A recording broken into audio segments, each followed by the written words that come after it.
October 20th. I always like a nice Thursday episode. Thursday's a good time of the week. Friends and I used to debate when is the best moment of the week, and we decided it was Friday at lunchtime because then you're close to the weekend, but you haven't used up any of your weekend. So it's about as much weekend as you can have left without having wasted any. And it still feels like you've kind of begun because it's Friday lunchtime. So we're almost there. We're Thursday. Doug is joining us as we speak. And let's see if it works.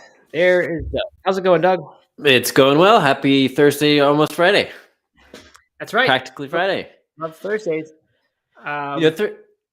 Thursdays are my night. Katie and I give each other a night out every week. Thursdays are my night, and so I always have a soft spot for Thursdays. Oh yeah, okay. Yeah. Do you watch Thursday Night Football on Prime now? No. Have you watched any more of that, by the way? I watched like the second week. I tried to watch a bit. Was it any better than the first week? Because the first week was a disaster, right? Well, they fixed the whatever the quality problem was, the granularity or whatever. They fixed that. It didn't look like Tecmo Bowl anymore, so that's an improvement. I actually don't know how the games have been. I haven't paid much attention really, but it's all right. Yeah. So anyway, guess what? I have an initiative. I wrote this. Ooh. Actually, I did this weeks ago. Can you see this? It says "Speak slowly," and it was a reminder for me to speak slowly. I've had it up for several weeks, and I have not been following it. I think because I still speak really fast on these. When I hear them at my daughter's bedtime, because she listens to the show, then I'm always like, I'm thinking, how can you understand what I'm saying? I'm saying it so quickly that I don't understand how she can follow it while she's trying to fall asleep. And so I tell myself maybe if someone was wearing headphones, then they could keep up. But I want the podcast to be accessible. I want people to be able to hear it without having to strain. So anyway, so if people want, they can put it in the comment whenever I'm talking fast. They can say, "Speak slowly, Matt," and then I don't need this envelope in front of me with that reminder. Doug has left. Maybe he likes the fast talking. He's left the Instagram. He's still on the multi-stream. But Doug, come back, please, when possible. Someone actually put in the questions of the show a couple days ago, and said, "To the host, please speak slowly." And Stephen writes, "Speak less to myself in these things." Yeah, reminding yourself to speak less is useful in a whole lot of context. So that's not a bad tip. I've also noticed when I look at the waveforms of these things, because I edit the podcast or edit it for the podcast. All right, Doug is back. I noticed that when I look at the sound waves, it has me like 80% of the audio is me talking, and the other 20% is Doug, which is fine. Whatever. It can be that way. It's like a sports show, and you got the commentator, and you have the one who's doing the play-by-play, and then you have the color guy who just chimes in, brings the show to life. So anyway, whatever. We're still trying to figure out what works, but we've been talking quickly. We've been talking over each other and talking quickly for 440 episodes of Nimmy Athlete Radio. Right. So we haven't quite figured it out yet, but I do think that's a good reminder. I should have a note up for myself, because the biggest complaints we got on reviews for that podcast was we spoke too quickly and we mumbled too much. And Nimmy Athlete Radio. Yeah, I'm a huge mumbler. Oh yeah, me too. So thanks everybody for bearing with us and listening. So. Yeah. And Juliana says it's hard for her to keep up when we talk fast because English is her second language, maybe third. I don't know. Not her first language. So yeah, that's another thing. I want it to be accessible for everybody. But see, Doug, we're trying to make it so like you're with friends. And if I'm with friends, then I get excited sometimes and I just talk quickly and, talk over people. So we got to find the balance. Do you know who Mr. Beast is, Matt? I know of him. I just saw headlines about his burger shop or whatever.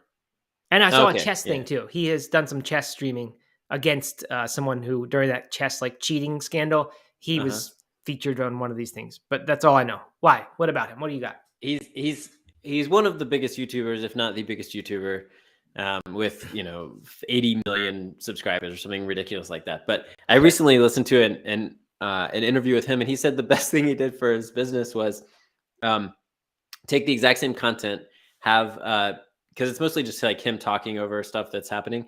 Have someone dub it all in a different language and then release it to in multiple countries in different languages. But he said he found like people with recognizable voices, people who did like dub overs for cartoons and things like that, and had them be him, so that people felt more an immediate like attraction to it. And wow, smart. So we need to find somebody, you know, who talks like us and can talk quickly like us and mumbles like us, and have that have it in Spanish or you know, whatever, French, whatever.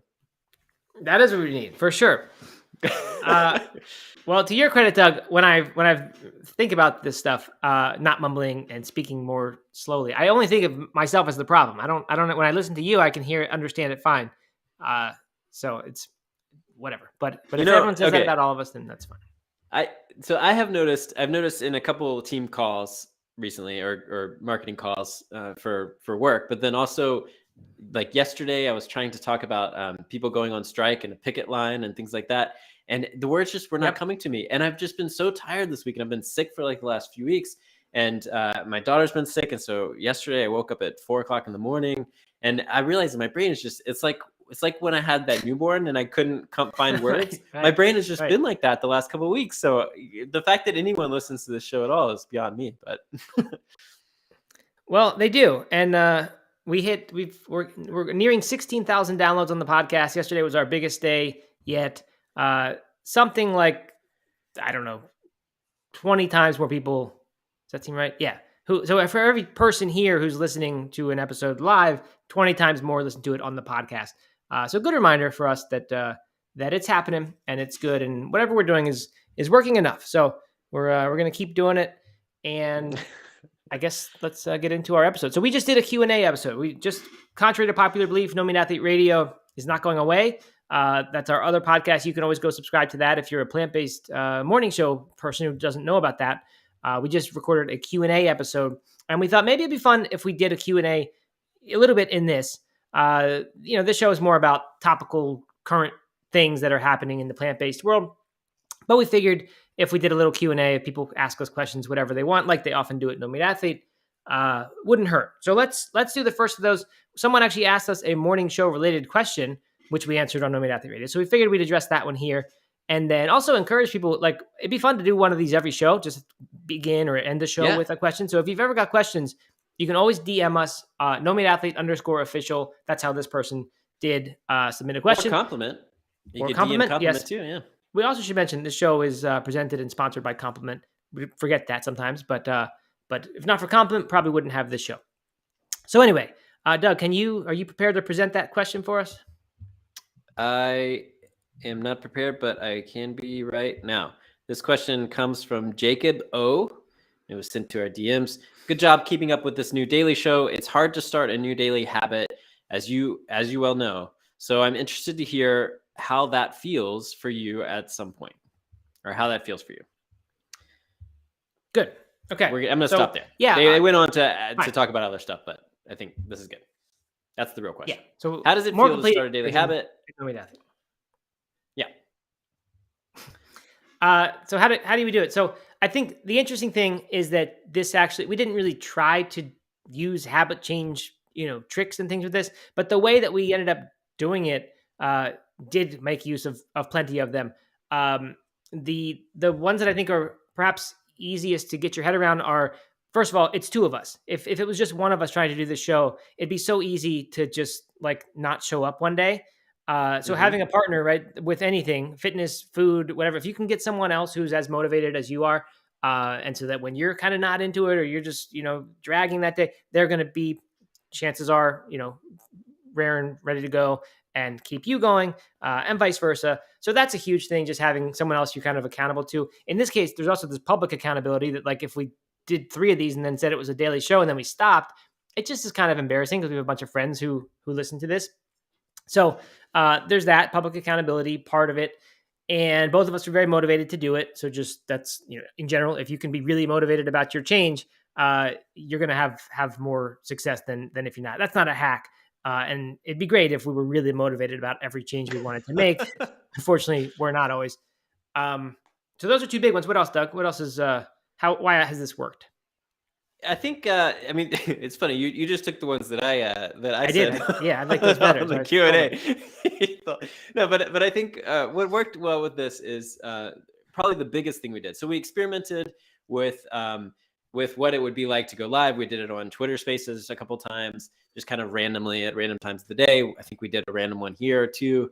But once we got our feet underneath us, once we decided, okay, this is something we can technically do with the technical capabilities of doing a live thing, and that some people are going to be interested in it. The Twitter Spaces only had a couple people show up. These aren't overwhelmed with people, but there are consistently people who are showing up and engaging. And once it seemed like something that somebody would be interested in, then we said, okay, we're going to do it for 30 days. We're going to commit to it.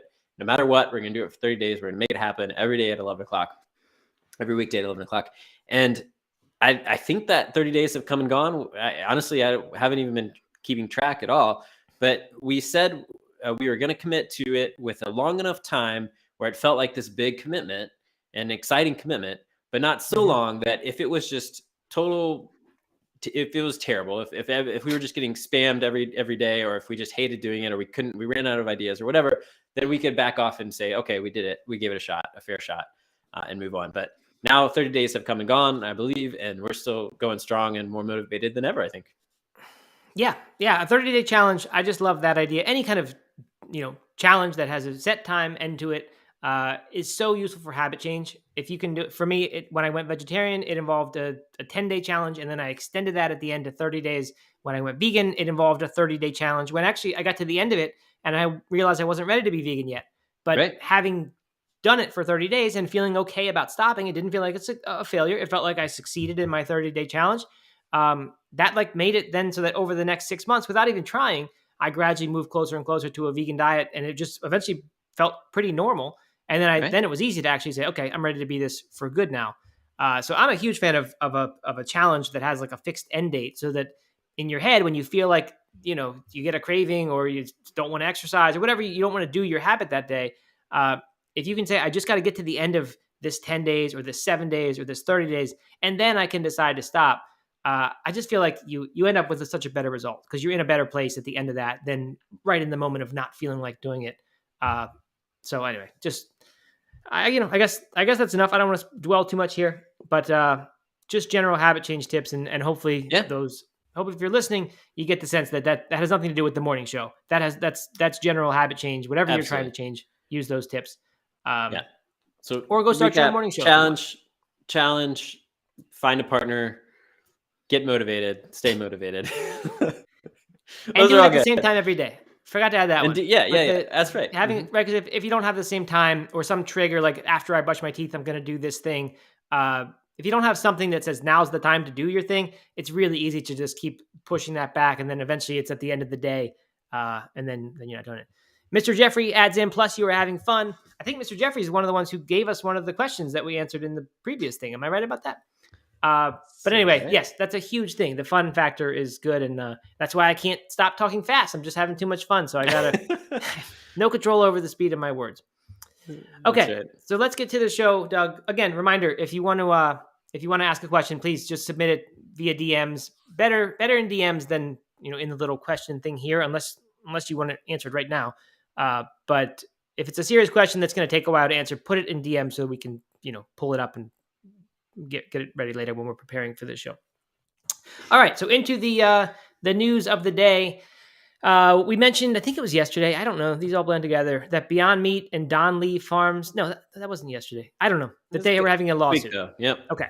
Don Lee Farms, former packager, supplier, something for Beyond Meat, they were suing and alleging that Beyond Meat was overstating their protein amount claims by 30% in some cases.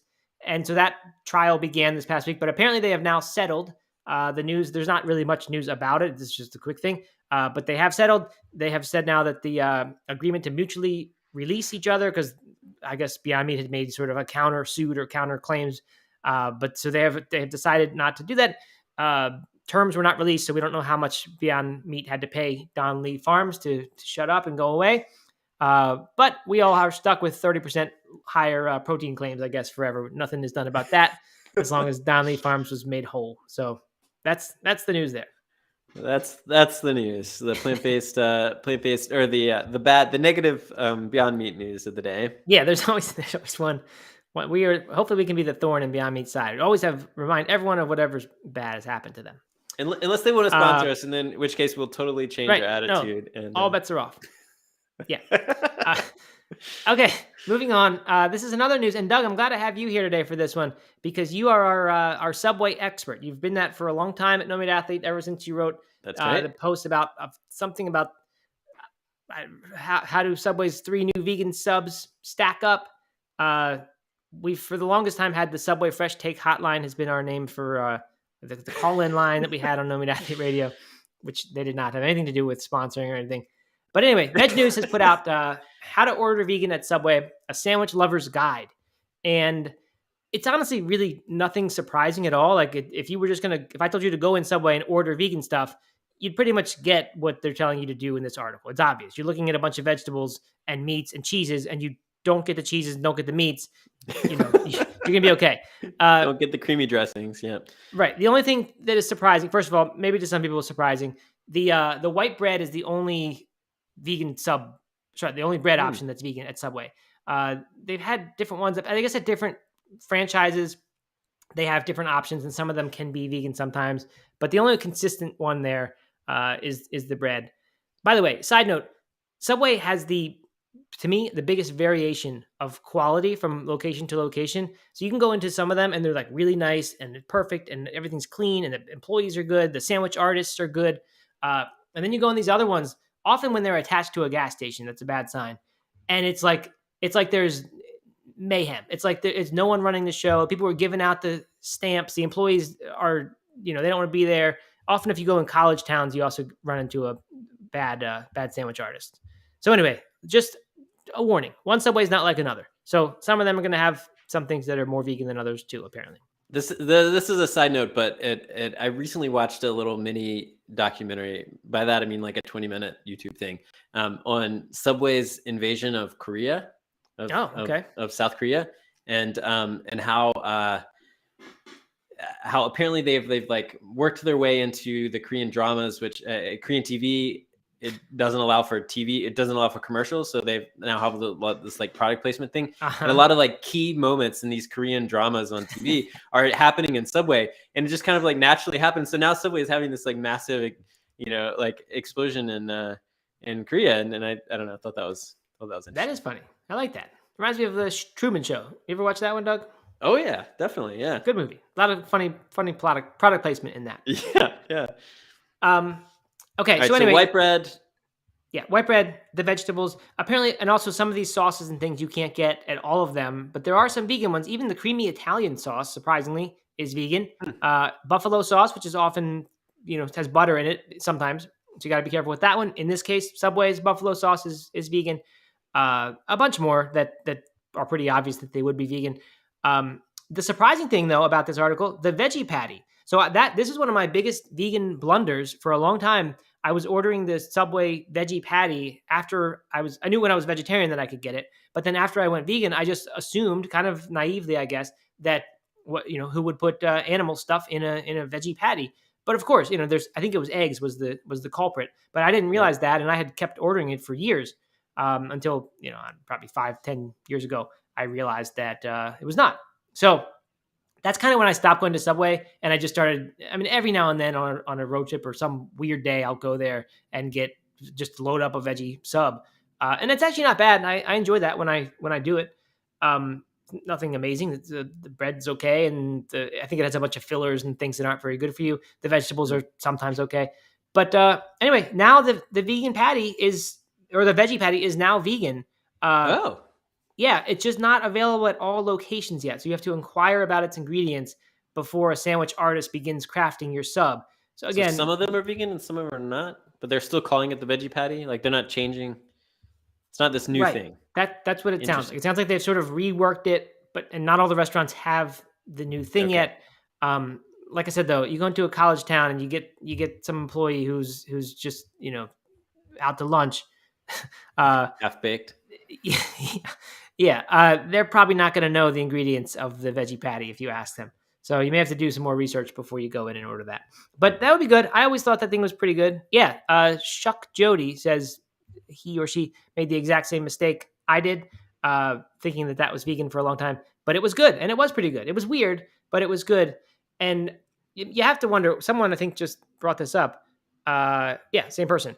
Said it seemed that it would be so easy for them to have vegan meats, right? This is a perfect opportunity to have a couple different things, but they don't. So hopefully they'll get that figured out and have one good meat would be great. A little vegan chicken thing, nothing fried, just like something basic.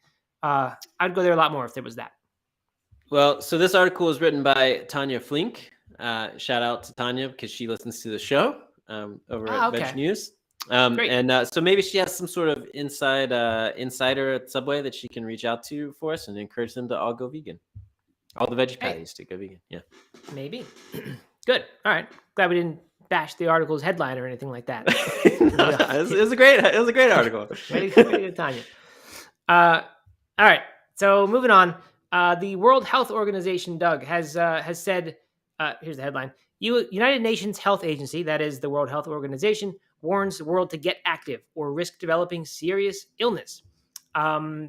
So pretty much what it sounds like, they published a 132-page report that found 500 million people will develop heart disease, obesity, diabetes, or other diseases if they don't increase their physical activity. Anyway, and then a very costly thing that this will be for everybody. So, I mean, nothing shocking about this. We all know that we need more movement. Everybody's sedentary and needs to eat better.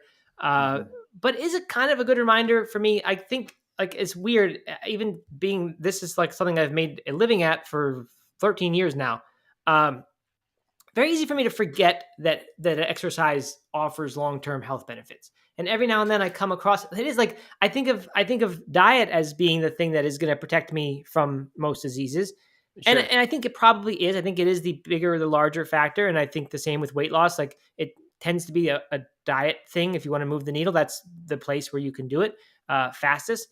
And then I think of exercise as secondary to that. But so I always think of exercise in my world as like this thing that just makes me feel like I'm in shape and like I'm, look good and feel good and energetic. But it's really a risk factor or a protective factor against a lot of long-term things, heart disease, cancers, sort of all cause mortality. It seems it's just one of the big factors. If you exercise for about 30 minutes a day, among 2 or 3 other things, you're known to be at drastically reduced risks for a bunch of different diseases. So I always forget that, and when I remember it, it makes me want to be a little bit more consistent about exercise, even if it's not like anything crazy towards some big goal. Just like getting out and moving for a little while each day. Yeah, I don't know. It helps me to remember that it is a long-term thing. Yeah, I think we've covered some research on recent shows around, that walking is just as valuable as running. Brisk walking is just as valuable as running. We're not talking about going to the gym and going hard for 30 minutes. We're not talking about training for a marathon and doing all that stuff. Just movement in general has been shown to have long-term health benefits. But the problem is, and I think this is probably the same with yours, is like that's not very motivating to me. And going out for half an hour or an hour or more or whatever is almost in some ways more challenging than just eating healthier, because you have to like find the time for it, and you have to get the gear or whatever. It's cold outside, it's raining outside, you have to figure out how to do it. So the ways that I've been the most excited about fitness, or the reason I like fitness so much, is because of things that are much bigger than my long-term, or much I shouldn't say bigger than my long-term health, but or more short-term goals that are kind of exciting. So I think you're right. It's easy to forget about the importance of movement and fitness for longevity when most of us are trained to think of fitness as like, got to build muscles, to look good in my bathing suit, or I want to go run a marathon or an ultra marathon or something. So I see what you're saying. Yeah, for sure. They added to this report somewhere, or maybe it was an interview, I don't know, but they added that the goal is a 15% increase in activity across the board over this period, which I think is the next 8 years or so, which is significant. I don't know if it would really move the needle much for most people. When I just think about how much most people exercise, it's not much. But maybe, like you said, with walking being a fairly healthy activity, if everyone managed to get 15, 20% more steps in a day, maybe then they're getting into the zone where you get a lot of the benefits. So I don't know. The Whole Health Experience, who often contributes good things, says 10 minutes daily is the way to do it. I really like that. I actually think that sounds like not enough. And most of the research that you see recommends more. And I think you do need more to really get substantial benefits. But I don't know. I think if you can find something that works, a 10-minute habit, that's better than zero. And I think a lot of times that easily moves into much more, especially if you find something that becomes fun. Like let's say it's tennis or pickleball, and you actually start having fun and looking forward to it. Perhaps that 10 minutes a day is what kind of enabled you to discover that thing. So I'm all for making habits easy. So nothing wrong with 10 minutes a day if that's what it takes. Yeah. All right. Segue, sort of. We talked a month ago or so about schools in Tampa. I guess it was, I don't know what county Tampa's in, but anyway, that county. They were doing, or maybe it was Tampa City. I don't know. Tom Brady's TB12 method was being taught in schools, or in the sort of in place of, or part of the physical education curriculum. And very controversial, surprisingly controversial, how much people did not seem to like this, even though, and I didn't see data about this, but you have to imagine this would motivate kids. I mean, he's the quarterback there. He's the best quarterback of all time, most would say. And teaching his health stuff, including food and fitness, and even like pliability, as he calls it, which is the foam rolling, stretching, that kind of stuff. But a lot of people didn't like it because it's not the traditional way of, exercising or doing physical education. And so it was just a controversial thing.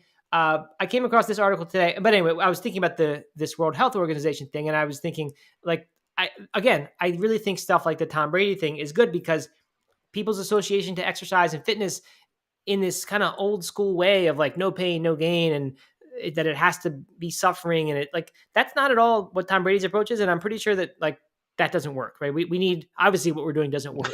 So something that's that's more fun and inspiring, motivating like this is, I think, a great thing. Tom Brady, by the way, a lot of people call him plant-based. He really plant-centered is probably the better way to say it. He does eat some lean proteins and fish and things, but he also tries to eat a lot of vegetables. So with that out of the way, I wanted to mention a few things. This is from Eat This, Not That, which is a website. I guess they used to do the things where they would show two foods that were similar to each other and say how much better this one choice was than another. But anyway, now they've got an article about Brady and what he's doing at age 45, still going strong. I actually don't know how he's doing this year in the NFL, but I know in the past couple of years he's been good at this older age, especially for NFL players. So quickly, by the way, Doug, so they talk about his food, and it's not about eating unnatural foods like white bread, potatoes, French fries, and chicken nuggets. So again, we have someone just killing the humble potato, saying it's not a natural food even. I mean, how is the potato not natural? Throw this article right in the trash. I don't want to listen to any of it. Most of it's pretty good. I actually think this is one of the better things I've read from Eat This, Not That. But I don't understand why people think, is it because the potato's white and they think it's processed? I just don't know. I don't know. Or maybe because everybody fries their potatoes or something is kind of the more common way to do it, but maybe. And I don't know if Brady is actually against potatoes. I don't think he called them unnatural, but whatever. I mean, I think potatoes are great. It's Mr. Jeffrey says it's the keto influence. Yeah, perhaps. Mm-hmm. And a lot of people will tell you that oranges and things aren't natural either, and they've changed, which is true. I mean, they're very different from certainly how they used to be in nature before we bred them to be exactly what we wanted. Matt, anyway, before we get to the good stuff of this article, are you really not going to critique the headline? I don't know if I read it. Yeah, I think. Okay, the headline is Tom Brady's diet and fitness habits at 45 are pure goals. Goals. Right. Not gold. Yeah, goals. No, right. Pure goals. Okay, but then in the first paragraph, she puts a hashtag and says, right. Oh, as you'd expect from an iconic quarterback, 45-year-old Tom Brady is total #goals when it comes to keeping up healthy eating and impressive fitness habits. So I just thought this was like a younger kid's way of speaking, that like if somebody's really cool, then he's pure goals. I don't really know. I think that is what it is, but I mean, come on. Come on. You're right. I mean, you're trying to be a serious publication and you're putting that right. Yeah. Exactly. Good point, Doug. I'm surprised I missed that. Anyway, so it goes into Brady's stuff. It's not shocking. He doesn't consume dairy, gluten, soy, sugar, trans fats, corn, soy, alcohol, coffee, MSG, GMOs, or overly processed foods. He eats a lot of plant-based foods, some high-protein foods. He excludes nightshade veggies and fruits, which is kind of a weird thing. I think that's the tomatoes are out, and I think eggplant, peppers. Yep, I think eggplant also counts as nightshade. So that's a little weird. And I don't know potatoes aren't potatoes nightshades? I don't actually know. I just looked it up. They are, and so maybe I wonder if that's part of it. Okay, perhaps. And he's very particular with oils. And so he swears by alkalizing foods that reduce inflammation. This is another kind of niche thing that I think has been criticized and considered pseudoscience by a lot of people. Joel Fuhrman, however, pretty reputable vegan doctor, he has some belief in the alkalinity concept around eating. To me, it's something you don't need to pay much attention to because it turns out that the foods that are really good for a whole lot of other reasons also happen to be the high alkaline foods, which is mostly vegetables, especially the green vegetables. A lot of fruits, but not all of them. And then once it gets into protein sources, they start to become less and less alkaline. But the point is eat lots of vegetables and avoid processed things and sugars, and you'll be eating a high alkaline diet. So it kind of doesn't matter if you believe in this, thing that is thought to be pseudoscience. So anyway, so he does that. Not surprising. His game day staple, I knew this before, good to see it repeated. He eats a jelly and almond butter sandwich with a side smoothie. Good, seems like a good, reasonable tip. You get some sugars in there to help motivate a good athletic performance.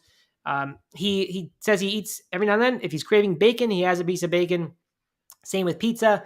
If he doesn't try to restrict what he wants, but he just must have pretty good discipline not to have it very much. He's early to bed, early to rise.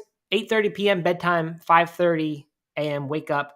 I don't know if he drinks or not. He makes he says everything's about football. And if it's going to help him play football better, he's going to eat better food.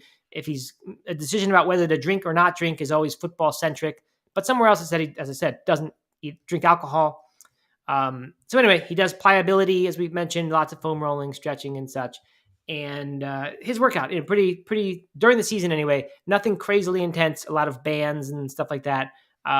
Good solid movements, and they give a little routine.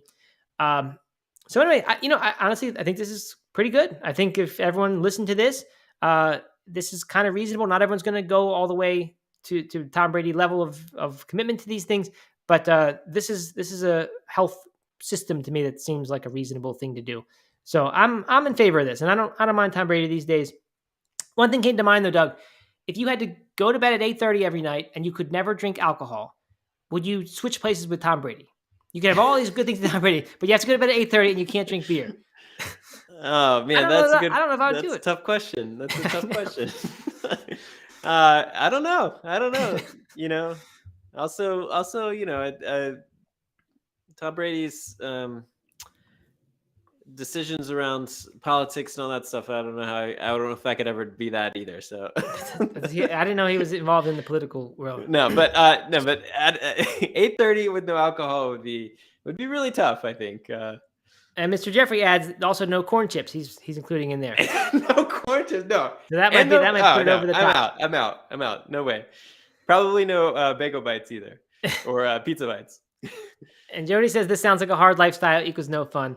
Yeah, which is why, by the way, and the same with the corn chips. This is why I simplified it. So you don't have to do any of this stuff. All you have to do is go to bed at 8:30 and not drink beer, and you get to have everything else Tom Brady gets. Do you do it? I don't think I'm doing it. I'm gonna stay up to 11. I'm gonna drink a beer every night, and I'm all right. Although I have to admit, so in the last couple of weeks, I've been going to bed around 9:30. I've been getting in bed at 9:30, and it has been absolute magic. It has been so good. Yeah, I love it. Sleep is so important. Yeah. Health hack, major health hack. Go get enough sleep. Mm-hmm. All right. So here's the question. Plant Eater says he makes a very large paycheck for his hard lifestyle. Money might be fun. It would be fun. Yeah. But no matter what, he's got to go to bed at 8:30. So yeah, but fun. He's retired like 4 times now, right? Maybe every time he retired, he could just retire and then he can drink and stay up as late as he wants. And he has all this. That wasn't the question. That wasn't the hypothetical. The hypothetical was you have to give up only those 2 things forever. Oh, forever. Okay, all right. And I think he's only retired once. Oh, really? Okay. I think. I don't know. Okay, moving on. Yeah, let's do this one quickly. This is a good headline. It's interesting. We have not really dipped into the cultivated meat. We keep talking about it and mentioning it, but we haven't really like done a whole show about it or really.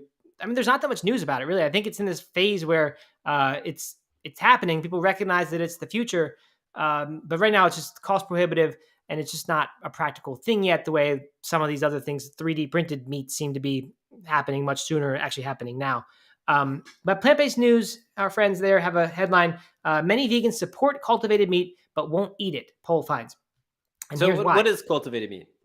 I think we should talk about what it is. I don't have a deep education on this. We interviewed a couple guys a long time ago on No Meat Athlete Radio for it, and I believe they take some sort of stem cells, and I know nothing about like this cellular thing, what stem cells do, or T cells and all that, but they take these stem cells from actual animals. They do take them.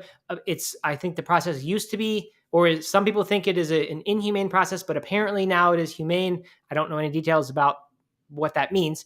But they take this one time, I think, and then from there, use science to grow meat with that in a lab. They have scaffolding and stuff that acts as the bones, basically, and the meat clings to it just like it would to bones, which is creepy and weird. But it creates actual meat. I don't know anything about the quality of it.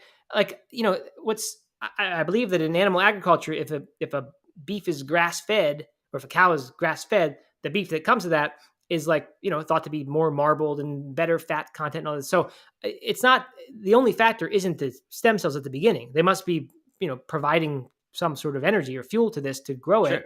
Right. And so maybe the quality of that stuff affects the final product. So I don't know anything about how good it is or how expensive it is to make something that's actually good. But you'd think in theory that they could figure out exactly what is going to create the healthiest piece of meat or the tastiest piece of meat. They could kind of manipulate it with whatever they're fueling it with, make something that is potentially a lot healthier than what you would get from the grocery store. Yes, right. So that's the aim. Mr. Jeffrey, well, first, Plant Eater says can be cruelty free apparently, and that I think is questionable, and that's to me is a big one. Mr. Jeffrey says taking stem cells from animals and cultivates them into fluid to grow muscle tissues that is real meat. They do get a lot from it, but have to return back for more stem cells periodically. So that's another sort of catch. So anyway, so that's the background. The story itself is that, and this is 750,000 worldwide users of Vegly, the dating app. That's how many people use the dating app, and that's who was surveyed. I don't think they got 750,000 responses. That would be pretty massive. But of those who did respond, well, it says half of its vegan users, 47%, want to see the innovation take off. However, they have no desire to eat it themselves. So I think that means 47% want it to, but won't eat it. 24% of people who identify as vegan said they would try it and still consider themselves plant-based. And then finally, 29% of participants do not support the idea of it at all. And furthermore, they would never eat it as part of their vegan diet. By the way, they do say it is classified as a cruelty-free product. So, it's an interesting question. We could spend a long, long time talking about this. I'm curious, Doug, where you stand on this, and I will tell you where I stand as well, because I've thought a little bit about it. By the way, massive sustainability thing here too, eco-friendly. We didn't mention that. Yeah. Aside from animal cruelty and potentially health, if you can make it as healthy as you can, there's also a big sustainability factor here, that it's a good thing. I think there's two questions that the poll looked at, and I think those are probably the ones we should focus on. One is, do we want this to take off? Do we want this to be a thing? Mm-hmm. And two is whether we try it ourselves. So wanting it to be a thing, I am 100% in favor of it becoming a thing, right? I don't see really any downsides except for some unknown downside of doing something in a lab that we don't even know about. It would transform animal agriculture for the better. It would have a super positive impact on the environment. If people are going to keep eating meat, I would much rather do it in a way that is environmentally friendly and that is that we can control a little bit better and is better for the animals. We're not killing animals every time we need to eat the meat. I think for me, that seems like a massive win if they can get the cost down and do it properly. Would I eat it though? I mean, no, I don't think so. Not right now. I wouldn't. It's still meat. The 24% of people identifying as being said they would eat it and still consider themselves plant-based. That's not right. All right. I mean, it's meat. It's an an animal product. So I would actually think that you could potentially be vegan, right? If you're vegan for the animals and eat it, but it would still have all the negative things that animal meat that comes with animal meat. So it is not for me. I have no interest in trying. I would much rather do a 3D printed plant-based plant-based salmon or cow or I don't know, steak. There we go. than actual steak and grown in a lab. Yeah, I'm with you. I have a little bit to add, but I'm distracted here. Preacher Lawson has come in and said, compliment the GOAT. You know Preacher Lawson, Doug? Of course, yeah. American comedian, finalist on the 12th season of America's Got Talent. So hello, Preacher. Let us know if you want to come up on here and contribute and tell us what you think about this, whatever we're calling it, cultured meat. So here's where I am, Doug. When we first heard this, I thought if the stem cells are involved, if they have to get that from animals, I'm not touching it. It's not vegan, right? And that is true. That is the line.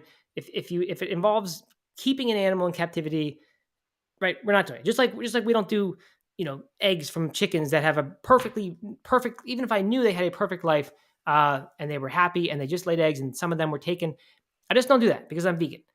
Right. This though, like so I used to say this is not a vegan thing. I'm not touching cultured meat or cultivated meat. I guess I'm thinking a little differently now. Like if it is true that this is cruelty free, if they can get these stem cells in a way that doesn't harm the animals, certainly doesn't kill the animals. If it did those things, then I'm out. But if they can get this in a cruelty free way, and I can sort of trace how they did it, where this could, I would be considering it because I think about how much, and I also would need to know this, like how much can they actually produce from one thing they've taken from an animal one time. And it sounds like it's not just unlimited, forever cultivated meat after taking them one time. So you need to know that detail. But I guess I'm sort of more practical, more pragmatic than I used to be about this. I don't have quite the hard line that I did. It says, if an animal's involved, I'm not ever touching this. I don't know. It's hard for me to say. I would need to know those details.